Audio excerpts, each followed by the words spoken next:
এই মোহাম্মদ মার্কেট এখানে সবাই আসে, ভিডিও বানায়, ফটো উঠায়। দেখছেন, খুব সুন্দর, খুব সুন্দর। এটা হলো মোহাম্মদ মার্কেট, ঠিক আছে।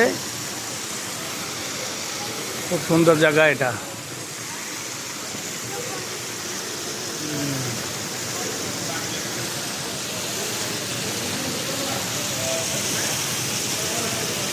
Mohammad market, Mohammad tower.